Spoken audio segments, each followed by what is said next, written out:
everyone, Marine here for lawnfawn. Thank you so much for stopping by. A few weeks ago I told you about getting inspired by your own card, taking an idea here and an idea there, and today's video is all about that again. My plan was to make the fall card only, but while I was stamping the images, I thought maybe I could make it work for a Halloween card and for a holiday card.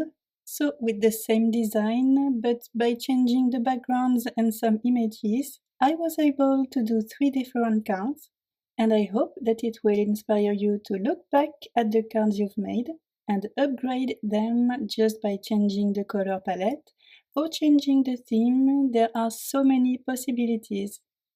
So the 3 cards have the same main features. We have the card and the sign from the treat card stamp set, the speech bubble and some images from the treat card coffee add-on, trees from trees before and afters, and we have grass from the Kangarific add-on. I am going to start with the fall themed card, so let's take a look at the additional images.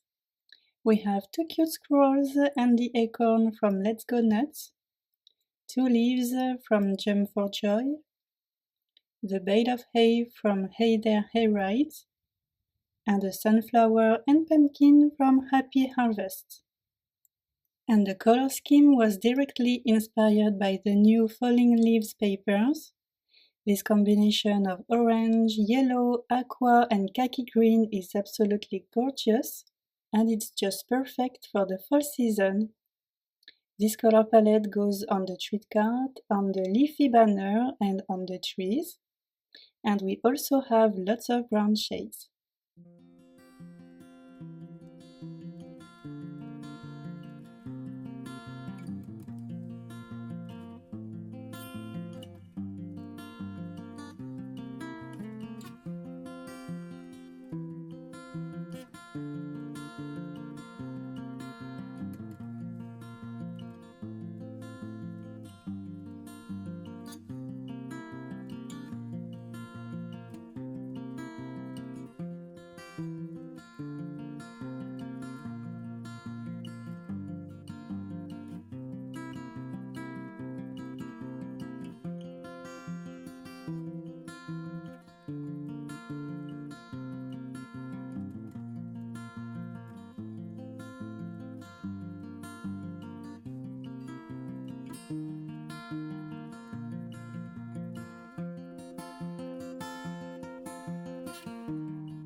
So all my fall images are done. Now I am going to create the background on a 6x3 mini slimline Bristol panel. Nothing too fancy, each card will have a very simple background with the sky at the top and the grass or snow at the bottom. For this fall landscape, I am going to color the lower section with peel paint and forest moss distressings. And for the sky, I will use salvage patina and peacock feathers distressings. This combo is my favorite when it comes to my fall cards. And as always, I am going to add some texture for more contrast and interest.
So now that my panel is dry, I am going to attach my images.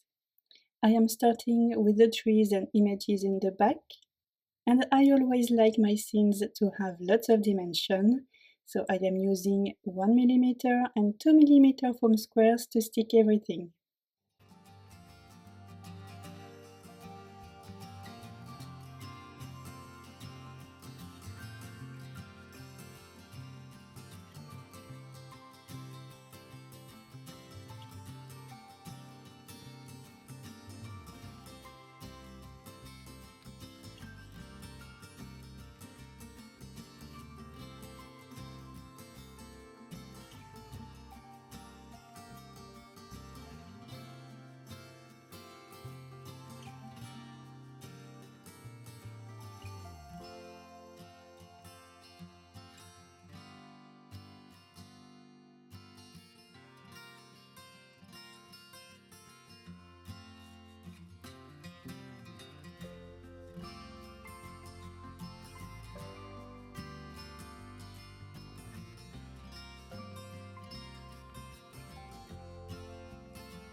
So now let's get spooky and check the additional images for the Halloween scene. We have the spider candy corn, pumpkin face and trick-or-treat sentiment from Sweet Spiders, and a greeting from the add-on, an owl from So Owlsome, the tiny spider from Booyah, spiders from Fangtastic Friends and the add-on, the tombstone from Spooktacular, the witch hat from Happy Howloween, the tiny bats from Spooky Village, and the small pumpkin from Happy Harvest. So the color scheme for this card is going to be darker with lots of browns and grays, but I am bringing colors with a fun color palette on the treat card, on the banner and drinks. This purple, turquoise, green, yellow and orange color palette is one of my favorites when it comes to create Halloween cards.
Again, a simple background for this second card.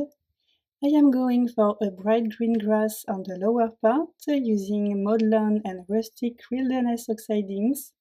And for a spooky purple sky on the upper part, I am going to use wilted violet and villainous potion distress inks.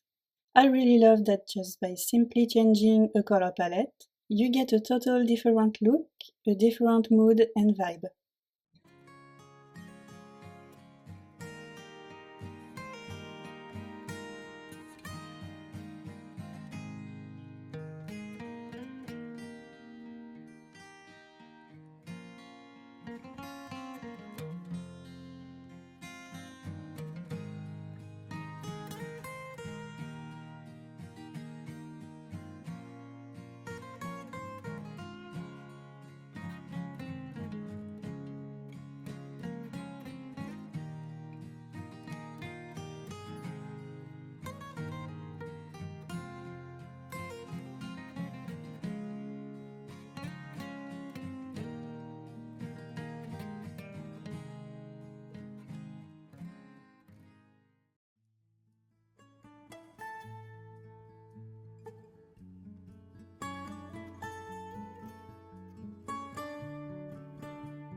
Just like the first card, I am going to use foam squares to attach my images, and I am following the same steps. I am sticking the ones in the back first, and then the ones in the foreground. And I was thinking that this whole design would be amazing with reds and pinks for Valentine, or pastels for a lovely Easter card. And how about a red, white and blue color palette for a 4th of July treat card? I'm sure this would look so great.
So let's go to a more fresh and cool place. I am going to use the amazingly cute Frosty family and add-on for my third and final card. We also have the bow from Christmas Dreams, the Christmas tree and present from Yeti or Not, and the brick wall from Snowball Fight. And I am using one of my favorite color schemes for Christmas cards, which is red, pink, yellow, green, and aqua. Super bright colors for a super cute scene with the cutest Frosty family.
Now it's time to create a fun background for our Frosty family. For the snowy ground, I am going to apply salvage patina and peacock feathers distressings, but only at the bottom of my panel just to bring a cool and frosty effect. And to coordinate with the reds and pinks on the images, I am going to do the sky in pink shades using spun sugar and Kitsch Flamingo distressings.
So the whole assembling and attaching process is done.